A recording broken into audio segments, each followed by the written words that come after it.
Planning on visiting Los Angeles for the first time and feel overwhelmed? Well, you're in the right place for the top activities you should do as well as the best ways to get around, where to stay, and you don't want to miss my essential tips at the end to help make your trip perfect. Los Angeles is one of those places you've simply got to visit once in your life. And although everything might seem overwhelming at first, but it doesn't have to be, and I'll tell you why. Hey guys, what's up? Welcome back to the channel, or if you're new here, I'm Jasmine. Thank you so much for joining me. Let's go. From the glitz and glam of Hollywood to its laid-back vibe, Los Angeles really is a city of dreams. It's one of those bucket list destinations that you absolutely must see at some point in your life.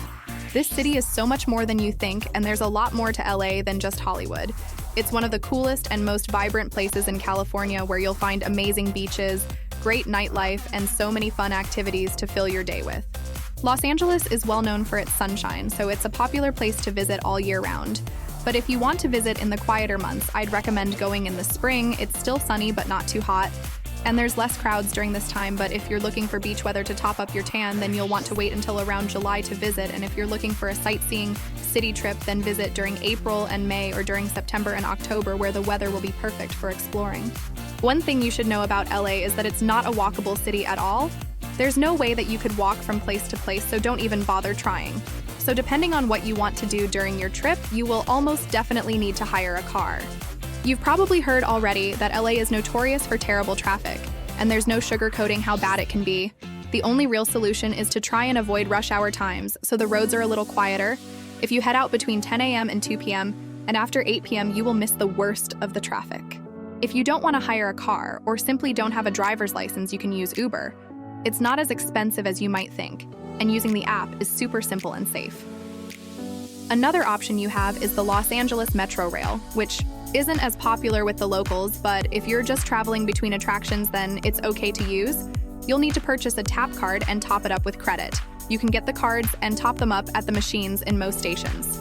Choosing where to stay in LA is one of the most important steps in planning your visit. It really comes down to what you're looking to do during your trip. I'll share my own recommendations from my trips, giving you the lowdown on each area with the pros and cons to help you out. Santa Monica is hands down my favorite spot in LA. It has everything you could want from a location. Lots of shops, tons of places to eat, and so many things to do to keep you entertained for days. The neighborhood's a vibrant mix of celebrities, surfers, and free spirits who've made it their home, and it's not hard to understand why. It's a beautiful place to be and super family-friendly too. I fell in love with the cliffside beach views, incredible sunsets, and that California vibe you feel whilst here. Santa Monica is also very walkable, so it's the perfect area if you prefer not to deal with renting a car. Plus, it's just a quick 30-minute cab ride from LAX. The pros for staying here are that you're right on the beach, there's some amazing parks, loads of cool restaurants and bars, tons of stuff to do which are also family-friendly, and of course you don't need a car. Cons are that it's pretty pricey, and if you want to go somewhere else such as Hollywood, then it can be quite a drive. And the parking is a nightmare here too. The best area to stay for first-time visitors is definitely Hollywood. It's the place to be. If you want to be close to all the iconic landmarks and attractions, and you can get some really good deals for hotels here. The pros of staying in Hollywood would be the location of everything, as most of the things you'll want to do on your first trip are walkable. The nightlife is good, and there's loads of great restaurants and shops close by. The cons, however, are that it's not very clean and it's very touristy, which we all know is pickpocket central by now. Overall, Hollywood is very safe, but you will need to watch your bag if you're in a busy area. One more thing is that the vibe around here can be a little seedy and a bit weird when it gets late. I wouldn't like to walk around after 10 p.m. on my own if I'm honest. Another place you may be familiar with is downtown Los Angeles. This is a popular area to stay because it's full of interesting attractions, and it's one of the best places to stay in LA if you don't have a car. This is more of a city break, so if you like skyscrapers or street art, then this is the place for you.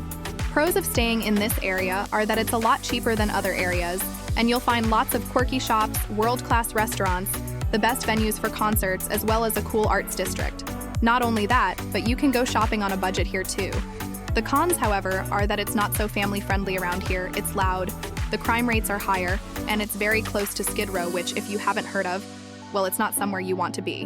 Now, you know I said Santa Monica was my personal favorite. Well, there is another place that has my heart too, and that's Venice Beach, which is right next door to Santa Monica and is just as beautiful but more budget-friendly. You can find accommodation for as little as $40 a night. It's such a cool place to be. You can rent a bike and go between here and Santa Monica easily too. If you're looking for a beach vacation with a real Bohemian vibe, then this is the place to be. The pros to staying here? You'll find more budget-friendly and free stuff to do compared to other areas. It has the coolest outdoor activities, is super walkable, and the relaxed and spirited vibe is so good to be around. Oh, and the food is amazing here. You'll find lots of farm-to-table restaurants, which is perfect for those who prefer things to be organic and sustainably sourced. The cons are that it can get a bit noisy, and you will need a car if you want to visit other areas of LA. Also, there's quite a few homeless people here. They spend their day selling their art or play instruments for tips along the boardwalk. I didn't have a problem with this at all, as they're a big part of Venice Beach and they're actually some of the most carefree and kindest people. But it can put some people off, which is why I've listed this as a con. Hopefully this has given you a quick overview of what these areas have to offer. But really, the best way to decide where to stay is to figure out what you want to do while you are staying in LA, and then pick a location near the majority of those attractions. Otherwise, you will spend a big chunk of your trip traveling to each area. So let's go through the best things to do in LA. There's seriously so much to see and do here. It's hard to narrow down the best ones into a video. So let's start with the most obvious, which is the Hollywood Walk of Fame. It's the most famous sidewalk in the world. And if you're visiting for your first time, then this is a must. Grab a star map and go hunting for your favorite celebrity's star. Or check the event schedule and you might even catch a celebrity unveiling their new one.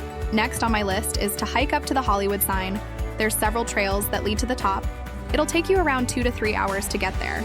And if you aren't used to hiking, then it'll take longer. It's quite a moderate hike, so keep this in mind. One of the best locations to see the true size of Los Angeles is the Griffith Observatory. It's located on Mount Hollywood and gives you unreal panoramic sights of downtown Los Angeles, Hollywood, the famous Hollywood sign, and the Pacific Ocean. They have a museum here too, which is really interesting and free to enter.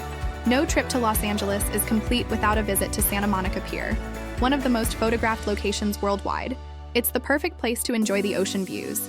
You also have Pacific Park, which is an amusement park with roller coasters and a Ferris wheel. There's also an aquarium. You can take a walk along the pier where there's street vendors, carnival games, shops, arcades, photo booths, and quaint places to grab a drink or a snack. The pier is free to enter, but you will of course need to pay for the rides, which are priced individually, or you can get an unlimited day pass for $42. And of course you have the beautiful beach, which is great to people watch and top up your tan. Along with Santa Monica Pier, you can head over to Venice Beach easily from here. Honestly, I can't stress enough just how cool Venice is. You'll find trendy cafes, tattoo parlors, street performers, vendors, and 2 miles of sandy beaches lined with palm trees where you will see skate parks, children's play areas, a fishing pier, bike paths, food vendors, and of course, Muscle Beach, which I'm sure you know is famous for its bodybuilding. It's cool to see, and you can even grab a protein shake at a walk-up window nearby too. Whilst you're here, don't miss out on the canals. They make for a beautiful walk. Or you can rent a boat for the day. Another place to visit if you have the budget is Rodeo Drive, located in Beverly Hills. It's 2 miles long and famous for being the best designer shopping street in LA.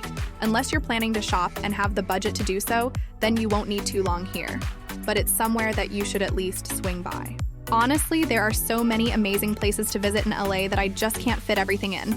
I think I'll have to make another video about it. There really is something for everyone here, and you will have an amazing time when you visit. As with anywhere you visit, you should always look up some essential tips before you go. And the #1 question people ask is if LA is safe. As with most places, it has its safer neighborhoods and others which are less so, such as downtown LA, as I said earlier. It's home to the infamous Skid Row, so you'll need to keep your wits about you if you visit here. And even though I love Venice Beach, I will mention that while it has a great atmosphere during the day, at night, the area is known for its drug trade. So be careful here too. But most of the bad areas of LA are in South Central, so as a tourist, you won't have many reasons to go there. But just be aware of the people around you at night, wherever you are. Another thing I've heard a lot is that people expect celebrities to be everywhere in LA and are surprised when they haven't yet bumped into one. But in reality, celebrities aren't just wandering around tourist areas waiting for their fans to run up to them or standing on their front lawn waving at the tour buses that drive by. Celebs are pretty good at going around their day discreetly. You could walk by one and not even realize. What's more LA than hanging out by the poolside? Well, in most hotels, you don't have to be a guest to lounge by their pool. You can soak in the sun, enjoy poolside dining, and listen to music in the day clubs. As long as you're buying something such as food or drinks, They are happy to have you in most hotels, so you could save money on your own accommodation by staying in a hostel or a budget hotel and still lounge by the pool at other more luxury hotels. When visiting LA, don't forget to tip at restaurants and factor tax into the price of everything. Pretty much everywhere accepts card, but it's handy to have some dollars on you for tipping and buying smaller items. One last tip I'll mention is that you'll see coyotes around. If you're in Griffith Park or Silver Lake and see a scruffy dog-sized wolf, then it's probably a coyote, but don't panic, it's completely normal. I really hope this video has helped you to plan your trip to LA. There really is so much to do, and you'll have an amazing time. Just remember before you go to have a plan of what you want to do. It's such a big city, and you just won't be able to fit everything in a few days, and you will enjoy it so much more if you plan carefully. Thank you so much for watching, and if you enjoyed this video, please don't forget to like and subscribe for more travel guides and insider tips, and I'll catch you in the next video. Until then, stay safe.